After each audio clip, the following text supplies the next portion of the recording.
पुराने जमाने की बात है। एक देश में एक बादशाह हुकूमत करता था। वह बादशाह बहुत ईमानदार, बहादुर और रहमदिल इंसान था। वह अपनी रियाया का बहुत ख्याल रखता था और हमेशा इंसाफ के साथ हुकूमत करता था। बादशाह की मल्लिका भी एक नेक और शरीफ औरत थी। वह दरअसल एक गरीब लकड़हारे की बेटी थी। एक दिन बादशाह शिकार खेलते हुए जंगल में बहुत दूर निकल गया। अचानक मौसम खराब हो गया। तेज आंधी और तूफान की वजह से हर तरफ अंधेरा छा गया और कुछ भी नजर नहीं आ रहा था। बादशाह के तमाम साथी एक दूसरे से बिछड़ गए। जैसे जैसे शाम का अंधेरा बढ़ता गया, मानो बादशाह को वापस जाने की फिक्र होने लगी, लेकिन वह रास्ता भटक चुका था। जंगल खतरनाक जानवरों से भरा हुआ था और वहां रात गुजारना भी आसान नहीं था। इसी दौरान बादशाह को दूर कहीं से धुआं उठता हुआ नजर आया। वह उस तरफ चल पड़ा। करीब पहुंचकर उसने देखा कि वहां एक छोटी सी झोंपड़ी थी। बादशाह ने दरवाजा खटखटाया। अंदर से एक बूढ़ा आदमी खांसता हुआ बाहर आया। बादशाह ने कहा, मैं एक भटका हुआ मुसाफिर हूं। बाहर मौसम बहुत खराब है और मुझे रात गुजारने के लिए पनाह चाहिए। बूढ़े आदमी ने फौरन उसे अंदर आने की इजाजत दे दी। उस बूढ़े आदमी की एक बहुत खूबसूरत जवान बेटी भी थी। वह दोनों बाप बेटी उसी जंगल में उस झोंपड़ी में रहते थे। बूढ़ा रोज जंगल से लकड़ियां काटकर बाजार में बेचता और उसी से उनका गुजारा होता था। लड़की ने बादशाह के लिए खाना तैयार किया। खाना सादा था, वह मगर बहुत लजीज था। खाने के बाद उसने बादशाह के लिए आराम करने के लिए बिस्तर भी लगा दिया। बूढ़े और उसकी बेटी ने उस अजनबी मुसाफिर का बहुत ख्याल रखा। सुबह होते ही बादशाह अपने महल वापस चला गया, लेकिन महल पहुंचने के बाद भी वह उस बूढ़े लकड़हारे की खूबसूरत बेटी को भूल न सका। वह लड़की जिसने एक अजनबी मुसाफिर समझकर उसकी इतनी इज्जत और खिदमत की थी, दरअसल बादशाह की शादी उसके चाचा की बेटी से तय थी। लेकिन वह लड़की बहुत मगरूर और चालाक थी। बादशाह ने इस शादी से इनकार कर दिया और ऐलान किया कि वह उसी लकड़हारे की बेटी से शादी करेगा जिससे वह जंगल में मिला था। चुनांचे कुछ अरसे बाद बादशाह ने उस लड़की से शादी कर ली और वह मल्लिका बनकर महल में रहने लगी। लेकिन बादशाह की चचेरी बहन को इस बात का बहुत रंज हुआ। वह दिल ही दिल में इंतकाम लेने का मौका तलाश करने लगी। पहले साल मल्लिका के यहाँ एक बेटी पैदा हुई। अगले साल फिर एक बेटी पैदा हुई। इस पर बादशाह के चाचा ने कहा, बादशाहत तो बेटा ही संभालता है, इसलिए बादशाह को दूसरी शादी करनी चाहिए। लेकिन बादशाह अपनी मल्लिका से बहुत मोहब्बत करता था। उसने दूसरी शादी करने से साफ इनकार कर दिया। जब बादशाह की चचेरी बहन ने देखा कि उसकी कोई बात नहीं बन रही, तो उसने वजीर को अपने साथ मिला लिया। उसने वजीर को शादी का लालच दिया। फिर एक रात उन्होंने मल्लिका के कमरे में सांप छोड़ दिया। सांप के डसने से मल्लिका की मौत हो गई। उस वक्त दोनों शहजादियां अभी बहुत छोटी थीं। बादशाह को इस वाकये का बहुत सदमा हुआ और मगर उसने इसके बावजूद दोबारा शादी नहीं की। जब चचेरी बहन ने देखा कि उसकी चाल अभी भी कामयाब नहीं हुई, तो उसने वजीर के साथ मिलकर एक और साजिश की। उन्होंने बादशाह को जहर दे दिया और इस तरह बादशाह भी दुनिया से रुखसत हो गया। अब चचेरी बहन ने खुद इकतदार संभाल लिया, लेकिन महल की एक वफादार नौकरानी ने यह सब कुछ अपनी आंखों से देखा था। वह समझ गई कि एक दिन यह जालिम औरत शहजादियों को भी कत्ल करवा देगी। इसीलिए एक रात वह दोनों शहजादियों को लेकर खामोशी से महल से निकल गई और उन्हें अपने साथ जंगल में ले आई। और यूं एक नेक बादशाह की रियाया को एक जालिम हुक्मरान मिल गया। जंगल में वह बूढ़ी नौकरानी दोनों लड़कियों की परवरिश करने लगी। वक्त गुजरता गया और दोनों शहजादियां जवान जंगल में रहते हुए कई साल गुजर गए। बूढ़ी नौकरानी दोनों लड़कियों को अपनी औलाद की तरह पाल रही थी। वक्त के साथ साथ दोनों शहजादियां जवान हो गई। एक दिन अचानक बूढ़ी नौकरानी सख्त बीमार हो गई। उसकी हालत दिन ब दिन बिगड़ती जा रही थी। उसे महसूस हो रहा था कि अब उसकी जिंदगी के दिन बहुत कम रह गए हैं। उसने दोनों लड़कियों को अपने पास बुलाया। दोनों शहजादियां उसके करीब बैठ गईं। बूढ़ी औरत ने आहिस्ता आवाज में कहा, बेटियों, अब वक्त आ गया है कि तुम्हें सच्चाई बता दूं। तुम दोनों आम लड़कियां नहीं हो, बल्कि एक बादशाह की बेटियां हो। ये सुनकर दोनों लड़कियां हैरान रह गईं। फिर बूढ़ी औरत ने रोते हुए शुरू से आखिर तक सारी दास्तान सुना दी कि कैसे उनकी माँ को साजिश के तहत कत्ल किया गया, कैसे उनके बाप बादशाह को जहर दिया गया और किस तरह वो दोनों शहजादियां महल की साजिशों से बचाने के लिए जंगल में ले आई गई थी। ये सब सुनकर दोनों शहजादियां बहुत रोईं। उन्हें अपने वालिदैन की याद आकर बहुत दुख हुआ। कुछ दिन बाद बूढ़ी नौकरानी भी इस दुनिया से रुखसत हो गई। अब दोनों बहनें जंगल में बिल्कुल अकेली रह गई थी। वो अक्सर अपने माँ बाप को याद करके रोया करती थी, लेकिन उनके पास कोई रास्ता नहीं था। जिंदगी इसी तरह गुजरती रही। एक दिन एक शहजादा अपने वजीरजादे के साथ जंगल में शिकार खेलने आया। शहजादे ने कुछ तीतरों का शिकार किया और वजीरजादे से कहा, इन तीतरों को अच्छी तरह भून कर ले आओ, मैं तब तक इस दरख्त के नीचे आराम करता हूँ। वजीरजादा तीतरों को लेकर थोड़ी दूर गया। उसने आग जलाई और उन्हें भूनने लगा। इसी दौरान उसकी नजर सामने एक झोपड़ी पर पड़ी। उस झोपड़ी के सामने एक बेहद खूबसूरत लड़की खड़ी उसे हैरानी से देख रही थी। ये बड़ी शहजादी थी। वजीरजादा हैरान रह गया। उसने सोचा, इतने घने जंगल में इतनी खूबसूरत लड़की कहां से आ गई? वो उसके करीब गया और अपना तारुफ करवाया। बात करते करते अचानक उसे जलने की बू आई। वो फौरन आग के पास भागा, मगर तब तक तीतरों का गोश्त जल चुका था। वजीरजादा बहुत परेशान हो गया।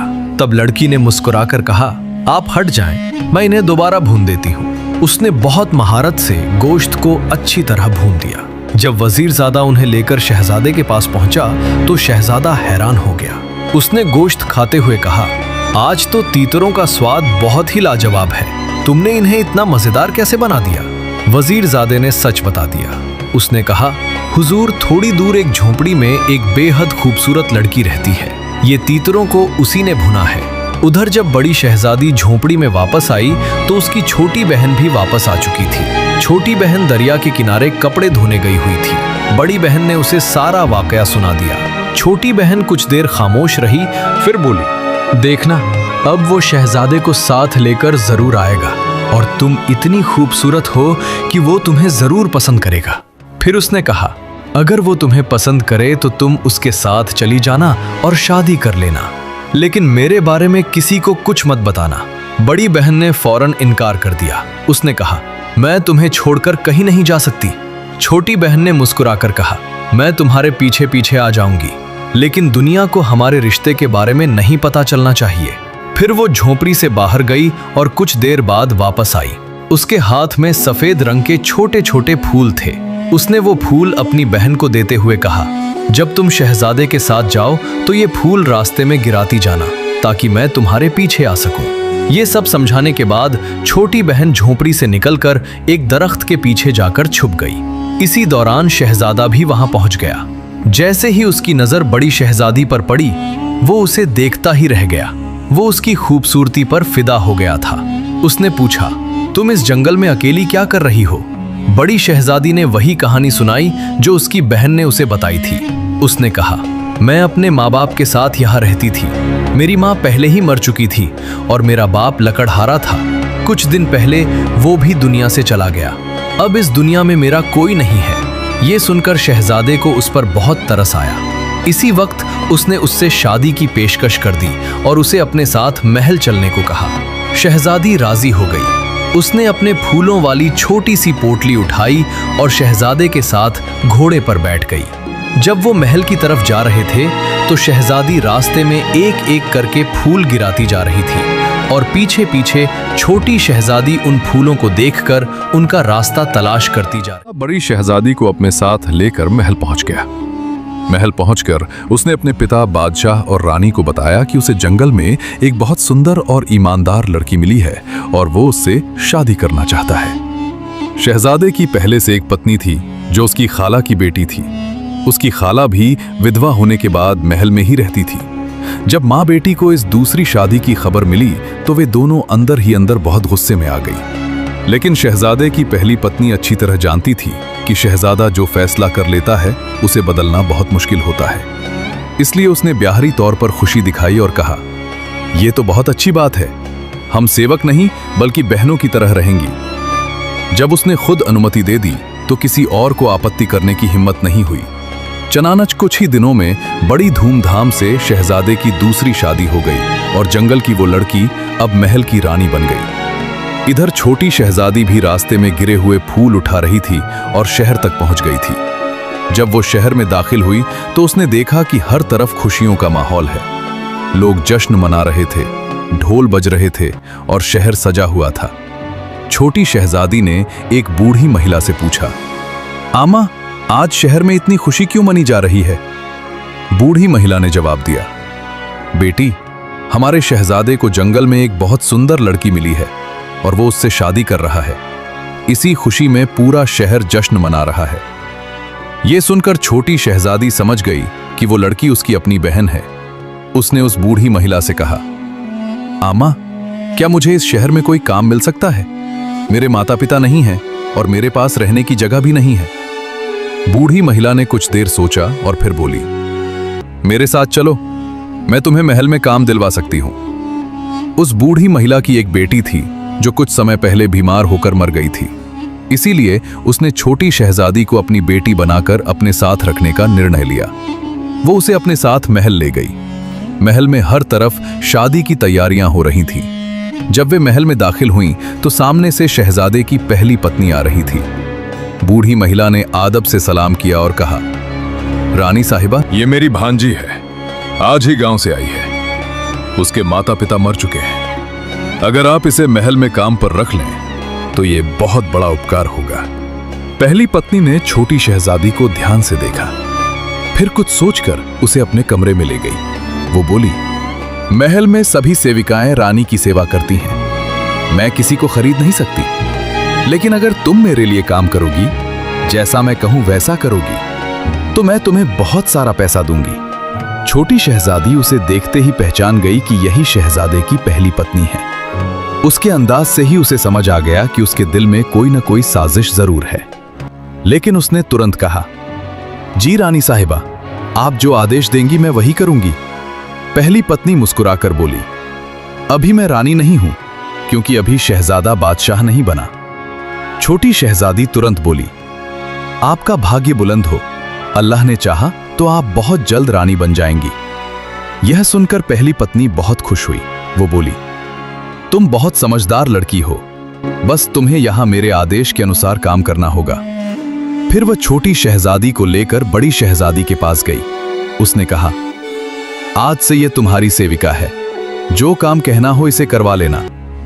जब बड़ी शहजादी ने अपनी छोटी बहन को देखा तो वह खुशी से हैरान रह गई, लेकिन दोनों ने अपने भावनाओं को छुपा लिया। पहली पत्नी के जाने के बाद दोनों बहनें एक दूसरे को गले लगाईं और बहुत देर तक रोती रहीं। छोटी बहन ने बड़ी बहन को यह नहीं बताया कि पहली पत्नी उसे वास्तव में किस काम के लिए रख रही है। कुछ समय बाद बड़ी शहजादी आशान्वित हो गई। यह खबर पहली पत्नी के लिए सहन करना मुश्किल थी, क्योंकि वह अब तक शहजादे को संतान नहीं दे पाई थी। महल में खुशियों का माहौल था। बादशाह, रानी और शहजादा सभी बहुत खुश थे। इसी वजह से बड़ी शहजादी का विशेष ध्यान रखा जाने लगा। लेकिन छोटी शहजादी बहुत परेशान रहने लगी। उसने अपनी बहन से कहा, हमें यहां से कहीं दूर चले जाना चाहिए। लेकिन बड़ी बहन ने मना कर दिया। वह बोली, मैं शहजादे से प्यार करती हूं, मैं उसे छोड़कर नहीं जा सकती। छोटी बहन समझ गई कि अब खतरा टलने वाला नहीं है। कुछ दिन बाद जब बच्चे के जन्म का समय आया तो पहली पत्नी ने दाई और छोटी शहजादी को बहुत पैसा दिया और कहा, जैसे ही बच्चा पैदा हो उसे मार देना और उसकी जगह एक बिल्ली का बच्चा रख देना। यह सुनकर छोटी शहजादी का दिल बहुत दुखी हुआ, लेकिन उसने ऐसा दिखाया जैसे वो इस बात पर राजी है। आखिरकार वो दिन आया जब बच्चे का जन्म हुआ। बड़ी शहजादी ने एक सुंदर बेटे को जन्म दिया। दाई ने तुरंत बच्चे को उठाया और छोटी शहजादी के हवाले कर दिया और उसकी जगह बिल्ली का बच्चा रख दिया। छोटी शहजादी ने बच्चे को कपड़े में लपेटकर चुपके से महल के पिछले दरवाजे से बाहर ले गई। वो सीधे उस बूढ़ी महिला के घर पहुंची। उसने कहा, आमा, ये मेरी बहन का बच्चा है, इसके बारे में किसी को मत बताना, इसे बकरी का दूध पिलाना, मैं शाम को वापस आऊंगी। बूढ़ी महिला ने चुपचाप बच्चे को संभाल लिया। जब छोटी शहजादी वापस महल पहुंची तो वहां अजीब नजारा था। दाई सबको बता रही थी कि रानी ने इंसान के बच्चे की जगह बिल्ली का बच्चा जन्म दिया है। हर तरफ हैरानी और दुख का माहौल था। बड़ी शहजादी रोते हुए कह रही थी, यह झूठ है, मैंने इंसान के बच्चे को जन्म दिया है। लेकिन कोई भी उसकी बात मानने को तैयार। पहली बार बिल्ली के बच्चे वाली बात फैली तो महल में सब लोग हैरान और परेशान हो गए थे। बड़ी शहजादी लगातार रोती रही और कहती रही कि उसने एक इंसान बच्चे को जन्म दिया है, मगर किसी ने उसकी बात पर यकीन नहीं किया। छोटी शहजादी ने एक बार फिर अपनी बहन को समझाया कि वो महल छोड़कर उसके साथ कहीं दूर चली जाए, लेकिन बड़ी बहन ने इनकार कर दिया। वो कहने लगी, मैं शहजादे से मोहब्बत करती हूं, मैं उसे छोड़कर कहीं नहीं जा सकती। छोटी बहन बेबस होकर खामोश हो गई। इधर वक्त गुजरता गया। कुछ अरसे बाद बादशाह बीमार पड़ गया और वो दोबारा सेहतयाब न हो सका। आखिरकार बादशाह का इंतकाल हो गया। उसके बाद शहजादा तख्त पर बैठा और नया बादशाह बन गया। बादशाह की मां गम की वजह से गुमसुम हो गई, इसलिए सल्तनत के ज्यादातर काम अब बादशाह और उसकी दोनों बीवियां संभालने लगी। कुछ अरसे बाद बड़ी शहजादी फिर से उम्मीद से हो गई। ये खबर पहली बीवी के लिए फिर नामुमकिन बर्दाश्त थी। उसने फिर छोटी शहजादी को बुलाया और उसे बहुत सा सोना और पैसा दिया। फिर उसने कहा, इस बार जब बच्चा पैदा हो तो उसकी जगह कुत्ते का बच्चा रख देना। छोटी शहजादी ने पहले तो उसे समझाने की कोशिश की। उसने कहा, मलिका साहिबा, ऐसा मत कीजिए, बादशाह को वली अहद की जरूरत है। यह सुनकर पहली बीवी गुस्से में आ गई। वो बोली, अगर तुम मेरा हुक्म मानना नहीं चाहती तो अभी यहां से चली जाओ, मैं ये काम किसी और से करवा लूंगी। यह सुनकर छोटी शहजादी तुरंत बोली, नहीं नहीं मलिका साहिबा, मैं तो मजाक कर रही थी, आप फिक्र मत करें। जब बच्चे की पैदाइश का वक्त आया तो एक बार फिर बड़ी शहजादी ने एक खूबसूरत बेटे को जन्म दिया। दाई ने फौरन बच्चे को उठाया और छोटी शहजादी को दे दिया और उसकी जगह एक कुत्ते का बच्चा रख दिया। छोटी शहजादी पहले की तरह बच्चे को लेकर पिछले दरवाजे से निकली और सीधी उस बूढ़ी औरत के घर पहुंच गई। अब वहां पहले से ही उसका बड़ा भाई मौजूद था। यूं दोनों शहजादे उस बूढ़ी औरत के घर पलने लगे। इधर महल में हंगामा मच गया। पहली बीवी जोर जोर से कहने लगी, ये औरत तो अजीब है, पहले बिल्ली का बच्चा पैदा किया और अब कुत्ते का बच्चा, पता नहीं अगली बार क्या पैदा करेगी। बादशाह भी बहुत परेशान और शर्मिंदा था। आखिरकार उसने हुक्म दिया कि एक बड़ा सा पिंजरा बनाया जाए। उस पिंजरे में मलिका को बंद करके शहर के चौक में रखा जाए ताकि लोग उस पर थूकें और उसे जलील करें। यह सजा 3 दिन के लिए दी गई। उसके बाद उसे हमेशा के लिए कैद खाने में डाल दिया गया। पहली बीवी अपनी चाल में कामयाब हो चुकी थी। अब वो बादशाह के साथ खुशी खुशी रहने लगी। इधर कुछ अरसे बाद छोटी शहजादी महल का काम छोड़कर बूढ़ी औरत और दोनों बच्चों को लेकर जंगल चली गई। वो वहां खामोशी से दोनों शहजादों की परवरिश करने लगी। कई साल गुजर गए। दोनों बच्चे बड़े होकर खूबसूरत और बहादुर लड़के बन गए। एक दिन बादशाह अपने वजीर के साथ शिकार खेलते हुए उसी जंगल में आ गया। वो दोनों अपने घोड़ों को दरिया के किनारे पानी पिला रहे थे। इसी दौरान उन्होंने देखा कि 2 खूबसूरत बच्चे लकड़ी के घोड़े लेकर दरिया के किनारे आए हैं। वो अपने लकड़ी के घोड़ों को पानी पिला रहे थे और एक अजीब सा गीत गा रहे थे। काठ का घोड़ा, लोहे की लगाम, जा पानी पी ले मेरे गुलाम। बादशाह हैरान हो गया। वो बच्चों के पास गया और बोला, प्यारे बच्चों, क्या लकड़ी के घोड़े भी पानी पीते हैं? और क्या लोहे की लगाम होती है? इस पर बड़े बच्चे ने जवाब दिया, अगर लकड़ी के घोड़े पानी नहीं पी सकते तो क्या कोई औरत बिल्ली और कुत्ते के बच्चे को जन्म दे सकती है? यह सुनकर बादशाह और वजीर दोनों चौंक गए। बादशाह ने पूछा, तुम्हें यह बात किसने सिखाई है? बच्चों ने जवाब दिया, हमारी खाला ने। बादशाह ने कहा, हमें अपनी खाला के पास ले चलो। बच्चे उन्हें उसी झोपड़ी में ले गए जहां छोटी शहजादी रहती थी। बादशाह ने उसे पहचान लिया। फिर उसने हैरानी से पूछा, यह सब क्या मामला है और ये बच्चे कौन हैं? तब छोटी शहजादी ने शुरू से लेकर आखिर तक सारी कहानी सुना दी। उसने बताया कि वह और उसकी बहन असल में शहजादियां हैं। उनके वालिद भी एक बादशाह थे और किस तरह साजिश के जरिए उनके माँ बाप को कत्ल किया गया था। फिर उसने महल की सारी साजिशें भी बयान कर दी और आखिर में कहा, ये दोनों बच्चे आपके बेटे हैं, आपके वली अहद। ये सुनकर बादशाह की आंखों में आंसू आ गए। उसने दोनों बच्चों को गले लगा लिया। फिर वह गुस्से से खड़ा हुआ और कहने लगा कि वह फौरन बड़ी मलिका को सजा देगा। लेकिन छोटी शहजादी ने उसे रोक लिया। उसने कहा, पहले छोटी मलिका को कैद से आजाद करें, फिर फैसला उसी पर छोड़ दें कि वह क्या सजा देना चाहती है। बादशाह को यह बात पसंद आई। वो बच्चों को साथ लेकर महल वापस गया। उसने फौरन कैद खाने से छोटी मलिका को आजाद करवाया और उससे माफी मांगी। फिर बड़ी मलिका को उसके सामने लाया गया, लेकिन छोटी मलिका बहुत रहमदिल थी। उसने बड़ी मलिका को माफ कर दिया और कहा, गुजरा हुआ वक्त वापस नहीं लाया जा सकता। यह सुनकर बड़ी मलिका भी रोने लगी और उसने अपनी गलती का एतराफ किया। उसके बाद महल में एक बड़ा जश्न मनाया गया। इसी दौरान वजीर ने शर्माते हुए बादशाह से छोटी शहजादी से शादी की इजाजत मांगी। बादशाह मुस्कुरा दिया। छोटी शहजादी ने शर्मा कर नजरें झुका ली।